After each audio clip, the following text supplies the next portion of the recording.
तो दोस्तों, ये वीडियो है मूल अधिकार फंडामेंटल राइट्स पे यूपीएससी में पिछले सालों में जो क्वेश्चन पूछे गए हैं उनके बारे में। ये वीडियो का पार्ट 1 है। पार्ट 2 तुरंत आ जाएगा जैसे ही इस वीडियो पर 20 लाख का गोल कंप्लीट हो जाता है। ठीक है, आगे हम लोग अब क्वेश्चंस की तरफ बढ़ते हैं। पहला क्वेश्चन है, शिक्षा का अधिकार भारत के संविधान में मूल अधिकारों में किस संशोधन द्वारा जोड़ा गया? ऑप्शन ए संविधान 86वां संशोधन अधिनियम 2002, ऑप्शन बी संविधान 93वां संशोधन अधिनियम 2005, ऑप्शन सी संविधान 87वां संशोधन अधिनियम 2003 और ऑप्शन डी है 97वां संशोधन अधिनियम 2011। तो आप सबको ये पता होगा, शिक्षा का अधिकार एक मौलिक अधिकार है और शिक्षा का अधिकार स्वतंत्रता के अधिकारों में आता है, यानी कि पढ़ाई हमारा क्या है, एक स्वतंत्रता का अधिकार है। शिक्षा का अधिकार सबको है। तो ये किस अधिनियम द्वारा जोड़ा गया?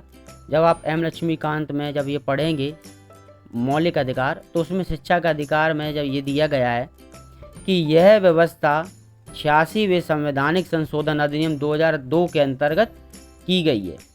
इससे पहले भी ये व्यवस्था थी, लेकिन ये कब थी? इस संशोधन के पहले भी संविधान में भाग 4 के अनुच्छेद 45 में बच्चों के लिए निःशुल्क एवं अनिवार्य शिक्षा की व्यवस्था थी। तथापि निर्देशक सिद्धांत होने के कारण, क्योंकि ये पहले निदेशक सिद्धांत होने के कारण यह न्यायालय द्वारा जरूरी नहीं ठहराया जा सकता था, एक कानूनी अधिकार बन गया था। ठीक है, तो इसका आंसर हो जाएगा ऑप्शन ए, संविधान 86वां संशोधन अधिनियम 2002। क्वेश्चन 2 है, भारत के संविधान में प्रतिष्ठापित निम्नलिखित में से कौन से मौलिक अधिकार केवल नागरिकों से संबंधित हैं? पहला, अनुच्छेद 19 वाक स्वतंत्र के अधिकार संरक्षण। दूसरा है अनुच्छेद 21 जीवन और दैहिक स्वतंत्रता का संरक्षण। अनुच्छेद 15 विभेद का प्रतिषेध और चौथा है अनुच्छेद 16 अवसर की समता। तो केवल नागरिकों को प्राप्त मूल अधिकार जो विदेशियों को प्राप्त नहीं है वो है, पहला, केवल धर्म, मूल, वंश, जाति, लिंग, जन्म स्थान के आधार पर विभेद का प्रतिषेध अनुच्छेद 15 ये है, यानी कि तीसरा ऑप्शन सही है। तीसरा ऑप्शन है लोक नियोजन के विषय में अवसर की समता अनुच्छेद 16 ये भी है। तीसरा चौथा भी है। अनुच्छेद 21 इसमें नहीं है। 15, 16, अनुच्छेद 15, अनुच्छेद 16, अनुच्छेद 19, अनुच्छेद 29 और 30 है। अनुच्छेद 19 भी इसमें ऑप्शन में दिया गया है। इसका आंसर हो जाएगा 1, 3 और 4, अनुच्छेद 19, अनुच्छेद 15 और अनुच्छेद 16।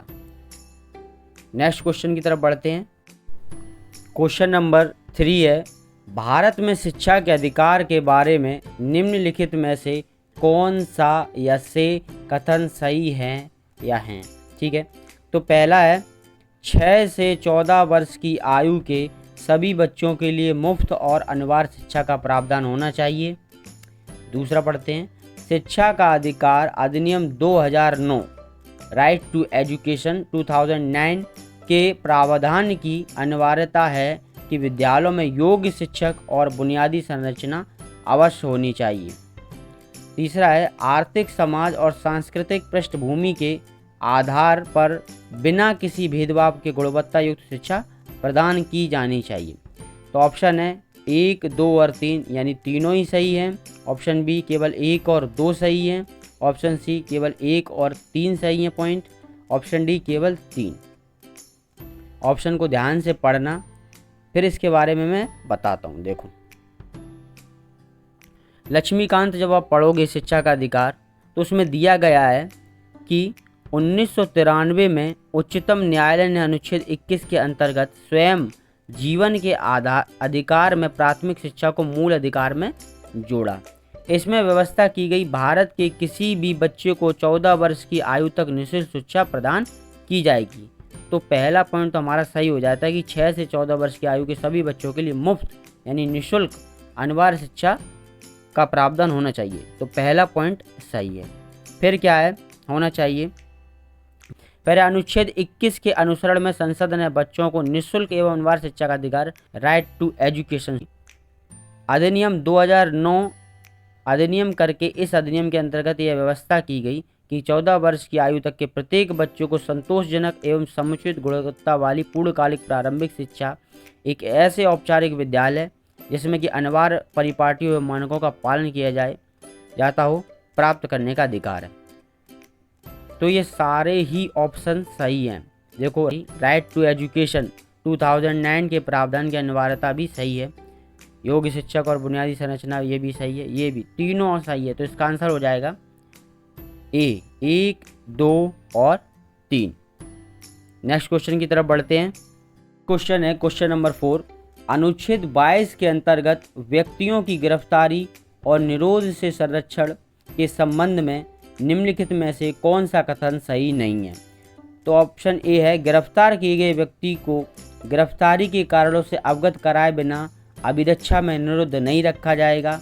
ऑप्शन बी, किसी व्यक्ति को अपनी रुचि के विधि सलाहकार से परामर्श करने और बचाव करने के अधिकार से वंचित नहीं किया जाएगा।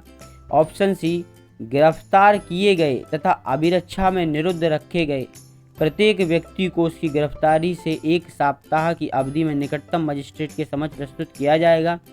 डी, न्यायिक आदेश के अनुसरण में कारागार में रखे गए किसी व्यक्ति को गिरफ्तारी से संरक्षण का अधिकार प्राप्त नहीं होता है। इनके एक एक करके एक ऑप्शन को हम लोग समझेंगे। देखो, लक्ष्मीकांत में दिया गया आगे क्या कि अनुच्छेद 22 का पहला भाग उस व्यक्ति को जिसे साधारण कानून के तहत हिरासत में लिया गया है निम्नलिखित अधिकार उपलब्ध कराता है। पहला क्या है? गिरफ्तार करने के आधार पर सूचना देने का अधिकार, यानी जो व्यक्ति गिरफ्तार हुआ है उसे क्या, गिरफ्तार करने के आधार पर उसको सूचना देने का अधिकार। देखो, किसी व्यक्ति, इसमें क्या है, ऑप्शन ए, गिरफ्तार किए गए व्यक्ति को गिरफ्तारी के कारणों से अवगत कराए बिना अभिरक्षा में रद्द नहीं रखा जाएगा, यानी उसको कारण बताना पड़ेगा कि तुमको क्यों गिरफ्तार किया जा रहा है। तो ये तो सही है भाई। फिर ऑप्शन ये दूसरा नंबर है, विधि व्यवसायी से परामर्श और प्रतिरक्षा कराने का अधिकार। ऑप्शन बी क्या था, किसी व्यक्ति को अपनी रुचि के विधि सलाहकार से परामर्श करने और बचाव करने का अधिकार से वंचित नहीं किया जाएगा। ये भी सही है, ठीक है। थर्ड है, दंडाधिकारी यानी मजिस्ट्रेट के सम्मुख 24 घंटे में यात्रा के समय को मिलाकर पेश होने का अधिकार। और ऑप्शन सी क्या दिया गया है, गिरफ्तार किए गए तथा अभिरक्षा में निरुद्ध रखे गए प्रत्येक व्यक्ति को उसकी गिरफ्तारी से 1 सप्ताह की अवधि नहीं, केवल 24 घंटे में उसको मजिस्ट्रेट के सामने प्रस्तुत कर देना चाहिए। उसको जब से वो गिरफ्तार हुआ है तब से 24 घंटे के अंदर उसको मजिस्ट्रेट के सामने हाजिर होना होता है, प्रस्तुत होना होता है। ऑप्शन डी क्या है, न्यायिक आदेश के अनुसरण में कारागार में रखे गए किसी व्यक्ति को गिरफ्तारी से संरक्षण का अधिकार प्राप्त नहीं होता है। ये बहुत इंपॉर्टेंट पॉइंट है। देखो, आगे दिया गया है कि उच्चतम न्यायालय ने यह व्यवस्था भी दी कि अनुच्छेद 22 का प्रथम भाग गिरफ्तारी और निरोध न्यायालय के आदेश के अंतर्गत गिरफ्तारी, जन अधिकार गिरफ्तारी, आयकर न देने पर गिरफ्तारी एवं विदेशी के पकड़े जाने पर लागू नहीं होते। तो ये ऊपर वाले उनको बताना जरूरी नहीं है, ये वाले कानून ऊपर वालों पे लागू नहीं होते। तो ऑप्शन डी भी सही है। तो केवल एक ही इसका आंसर है, ऑप्शन सी, जो गलत है कि 1 सप्ताह के अंदर नहीं, 24 घंटे के अंदर मजिस्ट्रेट के सामने प्रस्तुत होना होता है। नेक्स्ट क्वेश्चन की तरफ बढ़ते हैं। Question number 5। क्वेश्चन नंबर 5 है, भारत के संविधान में गारंटित मूल अधिकार निलंबित किए जा सकते हैं केवल ए, राष्ट्रीय आपात घोषणा द्वारा, संसद द्वारा पारित अधिनियम द्वारा, बी, ऑप्शन सी है भारत के संविधान में संशोधन द्वारा, ऑप्शन डी उच्चतम न्यायालय के न्यायिक निर्णयों द्वारा।